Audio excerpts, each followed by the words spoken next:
하나님께서 오늘 우리에게 주시는 말씀 같이 우리 읽겠습니다. 구약성경 시편 119편 121절에서 128절 우리 같이 한 목소리로 찾아서 읽겠습니다.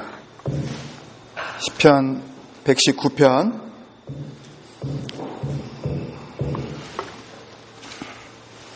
121절에서 128절 말씀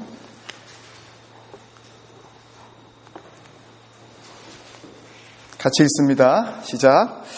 내가 정의와 공의를 행하여 싸우니 나를 박해하는 자들에게서 나를 넘기지 마옵소서. 주의 종을 보증하사 복을 얻게 하시고 교만한 자들이 나를 박해하지 못하게 하소서. 내 눈이 주의 구원과 주의 의로운 말씀을 사모하기에 피곤하니이다. 주의 인자하심대로 주의 종에게 행하사 내게 주의 율례들을 가르치소서. 나는 주의 종이오니 나를 깨닫게 하사 주의 증거들을 알게 하소서. 그들이 주의 법을 폐하여 싸우니 지금은 여호와께서 일하실 때니이다. 그러므로 내가 주의 계명들을 금 곧 순금보다 더 사랑하나이다. 그러므로 내가 범사의 모든 주의 법도들을 바르게 여기고 모든 거짓 행위를 미워하나이다. 아멘. 우리 주님의 이름으로 같이 인사 나누시겠습니다. 주의 이름으로 사랑합니다. 주님의 이름으로 사랑합니다. 잘하겠습니다. 고맙습니다. 너무 감사해요. 그죠? 네. 마음이 어떠셔요? 좋으셔요? 네. 좋은 표정이 그 정도세요? 참 좋죠. 여러 가지가 참 감사하지만 인도하심이 참 감사한 것 같아요. 우리가 생각했던 것, 또 우리가 그렇게 응답받았다고 생각하는 것보다 하나님께서 앞서 행하시면서 생각하는 것 이상으로 또 좋은 이런 환경들을 허락하여 주셔서 정말 감사합니다.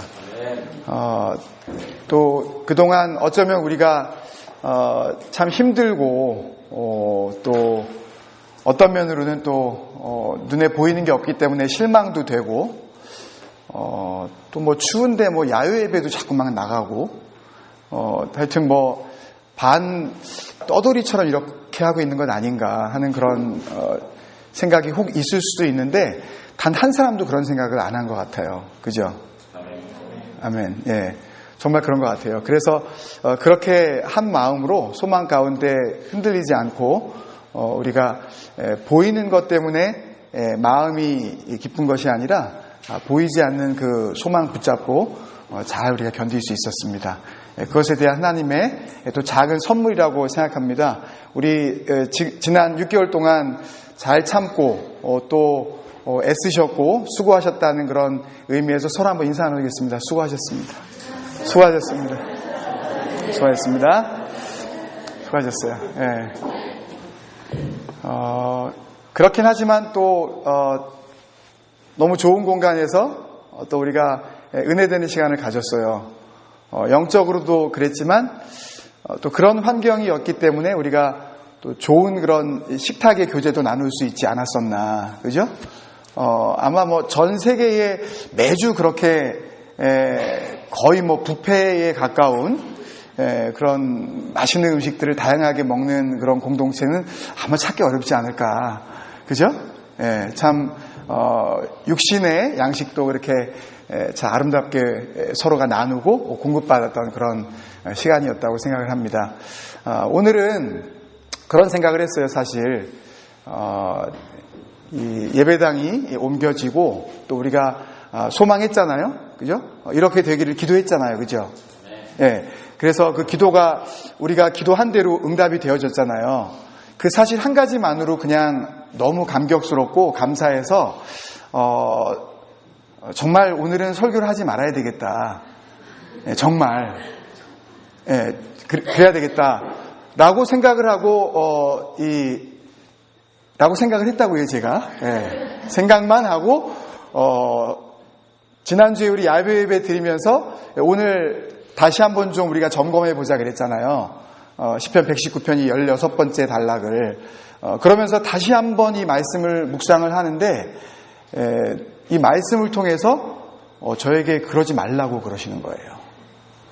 눈에 보이는 것 때문에 말씀이 중단되어지는 것을 하나님께서 허락하지 않으신다고 그 말씀을 저에게 주시면서 꾸짖으시는 것이 아니라 응답을 기뻐하고 감사하는 우리의 마음도 소중하지만 그것보다 응답보다 더 소중한 게 있다. 뭐가 있다? 말씀이 있다. 한번 할까요? 응답보다 말씀이 더 소중하다. 말씀이 더 소중하다. 그 귀한 진리를 오늘 발견하게 해 주셨고 그 영적의 의미들을 우리가 나누려고 합니다.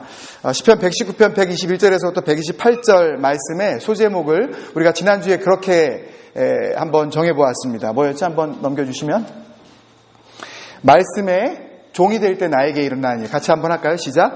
말씀에 종이 될 때 나에게 일어나는 일. 그때 어떻게 된다고요? 헌신하게 됩니다. 말씀에 종이 되어야만 앞에 덧붙여서 좀 표현하고 싶었었던 그 설명은 진정한 헌신이에요. 진정한 헌신. 참된 헌신. 그러니까 내가 생각할 때 나는 헌신하고 있어. 나는 정말 하나님 나라를 위해서, 교회를 위해서, 복음을 위해서 헌신하고 있어 라고 생각을 할 수 있잖아요. 근데 내 생각 말고 하나님께서 보시기에 너 정말 헌신자다. 그게 헌신자죠. 아멘이십니까 여러분? 내가 내 입으로 아니면 말은 안 해도 내 생각으로 난 헌신자야. 난 이 정도면 난 진짜 헌신이야. 진짜 나는. 이렇게 생각하는 거 말고 하나님께서 우리를 보시기에 정말 헌신자다 라고 하시는 그 인정이 진짜지요. 그죠? 그 진정한 헌신이 무엇인가? 그 진정한 헌신은 뭘 통해서만 이루어질 수 있다? 내가 말씀의 종이 될 때에만 이루어질 수가 있다. 사실 이 명제는요, 우리가 다 하나님을 믿죠? 아멘이시죠? 하나님을 믿는 순간에 다 이루어졌어야 되는 일이에요, 사실요. 어떻게 보면 신앙에 있어서 굉장히 기초적인 단계입니다. 무슨 말씀인지 아시겠어요? 우리가 믿음을 가지고 있다면 그 믿음이 진정한 믿음이라면 여러분 잘 들으세요. 지금은 뭐 기록하실 것도 없고 그러니까 한번 저를 보시고 진정한 믿음을 가지고 계시다면 하나님께서 너 믿는 거 맞다. 정말 구원받은 백성 맞다. 라고 하실 정도의 믿음을 가지고 있다면 이건 이미 이루어졌어야 된다고요. 말씀에 이미 종이 돼 있어야 해요. 그리고 나는 내가 긍정하든 긍정하지 않든 다른 사람들이 나를 인정하든 인정하지 않든 나는 누구예요? 나는 헌신자예요. 아멘이세요 여러분? 이게 이미 이루어졌었어야 돼요. 처음부터. 신앙교육이 잘못되었기 때문에 믿음을 왜곡되게 가르침을 받았기 때문에 우리가 이것을 모르고 있었을 뿐이죠. 신앙은 믿음을 갖는 순간 바로 뭐가 돼야 된다? 말씀의 종이 돼야 되는 거였어요. 그게 이루어졌었어야만 해요. 출발점이 그거였었어요. 근데 그것을 제대로 배우지를 못한 거예요, 우리가. 가르치는 자가 바른 것을 가르쳐주지 못했기에 가르침을 받는 자가 당연히 바르게 배우지를 못한 거죠. 이것은 처음부터 이루어졌어야 되는 이야기인데 어찌 보면 여러분들이 오늘 말씀을 들으면서 와, 저런 신앙의 수준을 우리가 어떻게 이루어낼 수가 있지? 라고 생각하실 수 있을지 모릅니다. 그렇지만 이것은 뭐다? 신앙의 기초다. 한번 하실까요?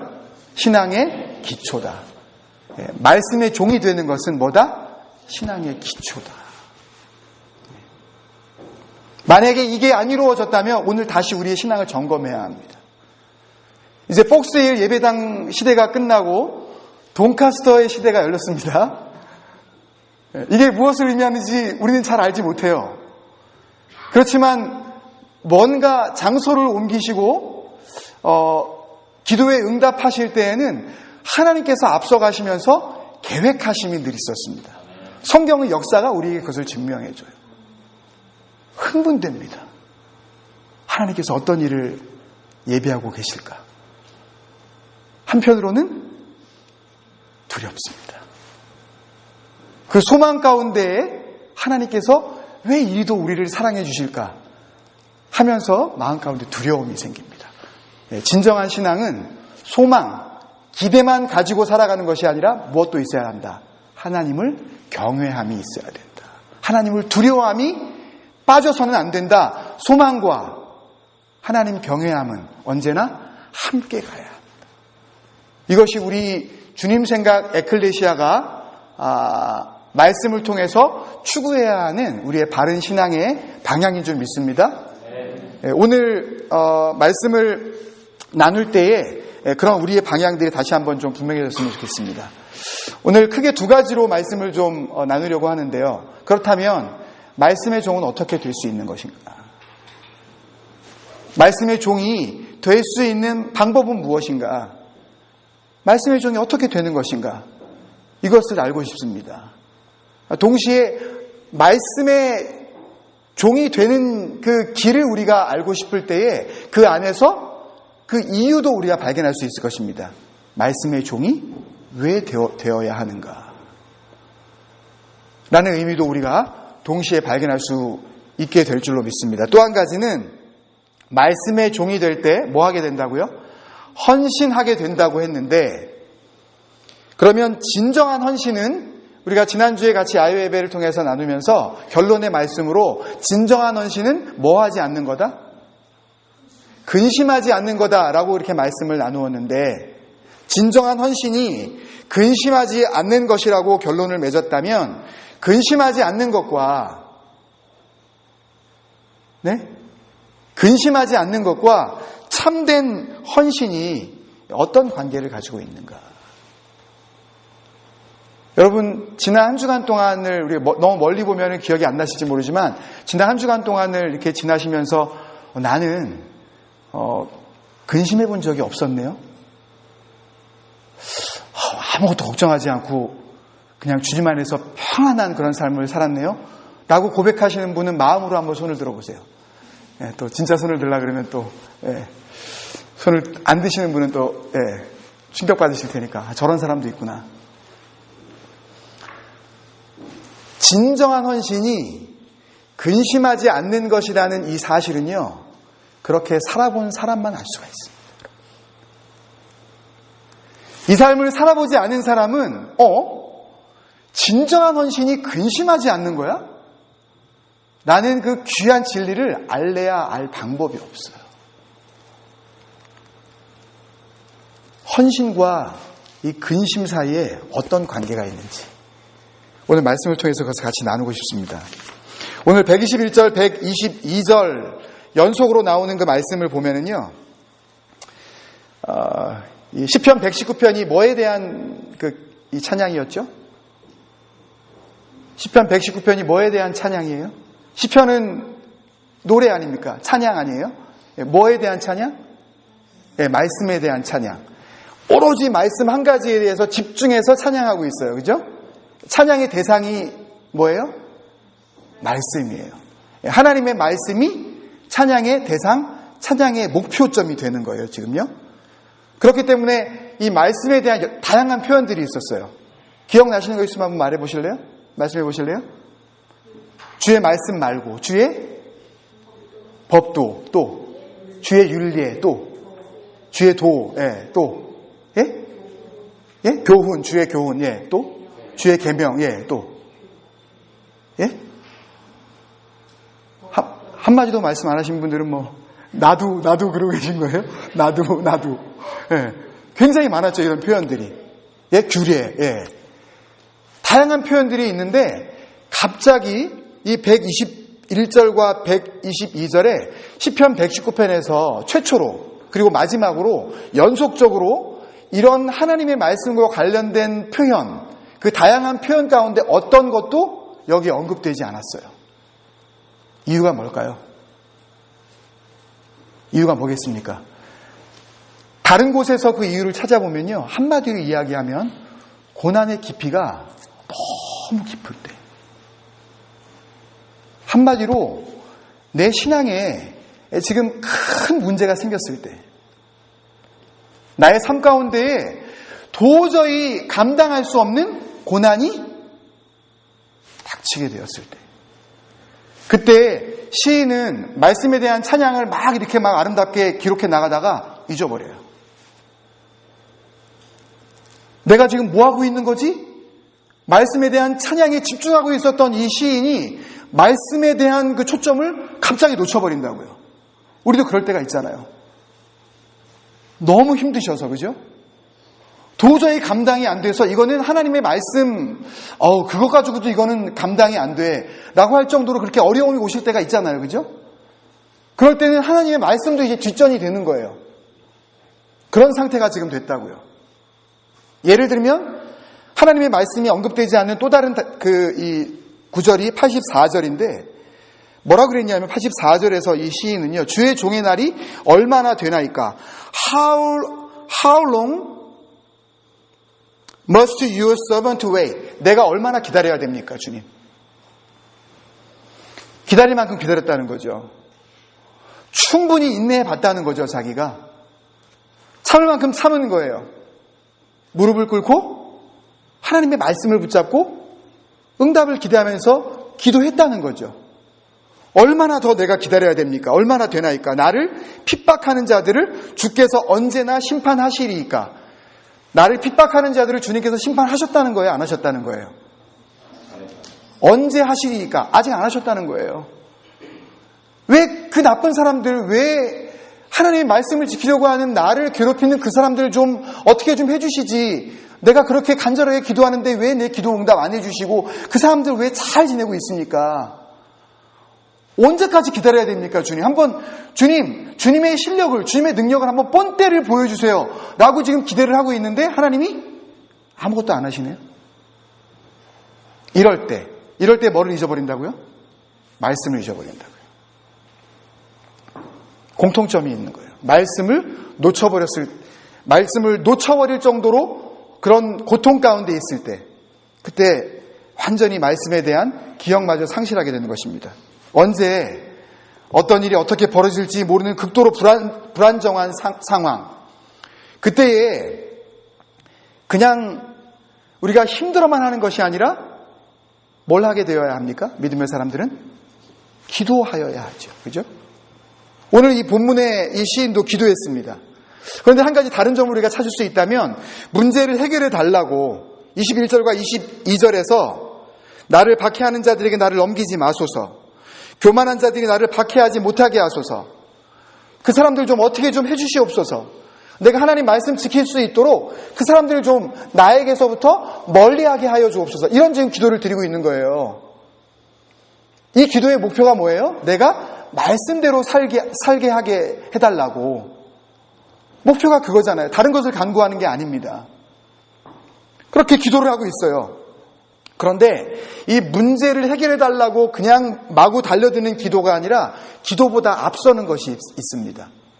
기도보다 앞서는 것이 있어요. 언제나 이 시인이 그렇게 해왔던 것처럼 오늘도 먼저 기도보다 앞서서 하는 것이 있는데, 먼저 말씀을 생각합니다. 먼저 말씀을 생각해요. 보통 상황이 불안해지면 이거 큰일 나겠구나 라고 우리가 판단이 딱 드는 순간, 하나님을 믿는다고 하는 사람이든 하나님을 믿지 않는다고 하는 사람이든 뭘 붙잡습니까? 눈에 보이는 것을 붙잡습니다. 딱 문제가 벌어지면, 심각한 문제에 봉착하게 되면 하나님을 그렇게 잘 믿는다고 했던 사람들도 하나님을 붙잡으려고 하지 않고 눈에 보이는 힘을 붙잡으려고 한다고요. 권력의 줄을 대려고 하고, 돈을 의지하려고 하고, 뭔가 힘 있는 것에 그 문제를 의지하려고 하는 것이 일반적인 그런 모습입니다. 근데 오늘 말씀의 종은 어떻게 하는지 아십니까? 말씀의 종은 어떻게 되는지, 그것을 우리에게 알려주고 있는 귀한 증거인데요. 기도를 해요. 어려움과 고난 앞에서 그것을 해결해 달라고 하나님께 기도합니다. 분명히 기도 안 하는 게 아니에요. 기도를 하기는 하는데 말씀 위에 서서 기도합니다. 하나님의 그 공의와 하나님의 정의에 그 삶을 내가 살아가면서 하나님 앞에 기도를 드린다고요. 말씀 안에 살면서 기도해요. 말씀이 기도보다 앞서는 삶을 살아갑니다. 말씀의 종이 되는 첫 번째 길, 말씀이 기도보다 앞서야 합니다. 기도하기 전에 내 삶을 통하여 말씀이 증거되어지고 있는가? 내 문제 해결을 위해서 내가 무릎을 꿇기 전에 나는 말씀에 향하여 내 삶을 비춰볼 수 있는 그런 눈이 열려야 한다는 말씀입니다. 그래서 우리가 말씀의 종이 되기 위한 우리의 첫 번째 기도를 이렇게 적어봤습니다. 같이 한번 해보실까요? 시작. 말씀이 기도보다 앞서게 하소서. 한 번만 더. 말씀이 기도보다 앞서게 하소서. 첫 번째, 말씀의 종이 되어질 수 있는 길, 말씀의 종은 어떻게 되어지는가? 기도보다 말씀이 앞서는 삶을 살아갈 때에 우리는 말씀의 종이 될 줄로 믿습니다. 두 번째, 말씀의 종은 어떻게 되는가? 123절, 124절인데요. 먼저 123절에 내 눈이 주의 구원과 주의 의로운 말씀을 사모하기에 피곤하나이다. 여러분, 시인은 지금 고난당할 때 기도했습니다. 그것도 어떻게 기도를 했어요? 말씀 위에서 기도했어요. 말씀 안에 거하면서 기도했습니다. 기도를 하는데 그 기도가 말씀보다 결코 앞서지 않았었습니다. 그런데 뭐가 이루어지지 않아요? 주님의 구원이 이루어지지가 않아요. 여기서 나오는 이 구원이라는 단어는 히브리어로 예슈아입니다. 기도는 하는데 누가 보이질 않아요? 주님이 보이질 않아요. 구원의 그 본질적인 능력이신 예수님이 내 앞에 나타나질 않으신다고요. 여러분, 이 정도 지경이 됐으면 포기할 만도 하지 않습니까, 여러분? 예수님이 보이질 않는데요. 두 번째, 주의 의로운 말씀. 여기서 주의 의로운 말씀이라는 의미는요, 단순히 하나님의 말씀이라는 그런 의미가 아니라 121절에서 나를 박해하는 자들, 내가 말씀대로 살려고 하는데 나를 힘들게 했던 사람들, 나를 실족하게 만들려는 그런 모든 my oppressors, 나의 방해꾼들, 그리고 122절에서 이야기했었던 그 교만한 자들, 그 교만한 자들이 결국 또 뭐예요? 또 oppress me 하는 거예요. 나를 또 힘들게 하는 거예요. 결국은 전부 이 말씀을 방해하는 자들, 이 말씀을 방해하는 자들에 대한 하나님의 의로운 판결을 의미합니다. 여기서 이 말씀은 단순히 하나님의 약속이 아니라 그들을 향한 하나님의 심판, 그것이 아직 이루어지지 않았다는 거예요. 그것을 사모하다가 지금 나의 눈이 피곤하여져서 가물가물할 지경입니다. 라고 지금 고백을 하고 있는 것입니다. 눈이 빠지게 기다렸지만 말씀을 지키려는 자신의 삶을 실족시키려고 하는 모든 박해로부터 구원이 이루어지지도 않았을 뿐더러 그들을 향한 하나님의 심판의 징조도 나타나지 않고 있다는 것입니다. 한마디로 기도가 응답됐습니까? 안 됐습니까? 길게 말씀드렸지만 쉽게 이야기하면 기도했는데, 그것도 말씀 위에 서서 기도했는데, 근데 뭐가 나타나질 않아요? 응답이 나타나질 않아요. 그런데 이럴 때 어떻게 합니까? 124절에 주의 인자하심을 따라 according to your love, 히브리어로 헤세드가 나오는데요. 전에도 몇 번 말씀을 드렸지만 이 헤세드는 신약에 와서 뭐로 바뀝니까? 카리스로 바뀐다 그랬죠. 주님의 은혜로 바뀐다 그랬죠. 뭘 먼저 생각해요? 주의 은혜를 먼저 생각합니다. 응답보다 뭐를? 주의 은혜를. 기도를 하고서 응답되기를 기다리는 하나님의 종, 이 말씀의 종은 응답보다 뭘 먼저 발견하게 된다고요? 은혜를 발견하게 된다고. 하나님의 사랑을 발견하는 거라고요. 뭘 통해서? 주의 율례를 나에게 가르쳐 주소서 라고 고백을 하면서 그 안에서 하나님의 말씀을 통하여 하나님의 은혜를 발견하게 되는 것입니다. 두 번째, 말씀의 종이 되어질 수 있는 길. 말씀의 종은 어떻게 되어지는가? 은혜가, 말씀이 응답보다 앞설 때, 은혜가 기도의 응답보다 먼저 붙잡게 되어지는 대상이 되어질 때 우리가 말씀의 종이 될 줄로 믿습니다. 그래서 그것을 정리해서 이렇게 기도할 수 있겠다는 마음으로 이렇게 기록해 보았습니다. 같이 한번 읽을까요? 시작. 말씀이 응답보다 앞서게 하소서. 여러분, 응답이 소중합니다. 하나님을 신실하게 믿는 자들에게는 하나님께서 반드시 응답하십니다. 아멘? 그렇지만 응답이 내가 기도한 대로 이루어지지 않는다고 할지라도 우리는 뭘 붙잡을 수 있다고요? 말씀을 붙잡을 수 있다고요. 말씀의 종은 하나님의 응답을 소망하면서도 그 응답이 되어지지 않을 때 좌절하지 아니하고 이미 주어진 그 말씀을 통하여 결코 하나님 앞에서 흔들리지 않는 삶을 살아가게 되는 것입니다. 세 번째, 말씀의 종의 완성의 단계입니다. 125절, 126절인데요. 나는 주의 종이오니 나를 깨닫게 하사 주의 증거들을 알게 하소서. 그들이 주의 법을 폐하였사오니 지금은 여호와께서 일하실 때니이다. 여러분, 지금 이 상황은 어떤 상황이냐 하면 하나님의 말씀이 완전히 땅에 떨어진 상태가 된 그런 상황입니다. 그들이 주의 법을 폐하였사오니 라고 할 때 이 영어 성경은 뭐라고 해석을 했냐면 Your law is being broken 이라고 이야기를 했습니다. 그런데 히브리 원어 성경에는 간단하게 토라 파라르라고 이렇게 표현을 했는데요.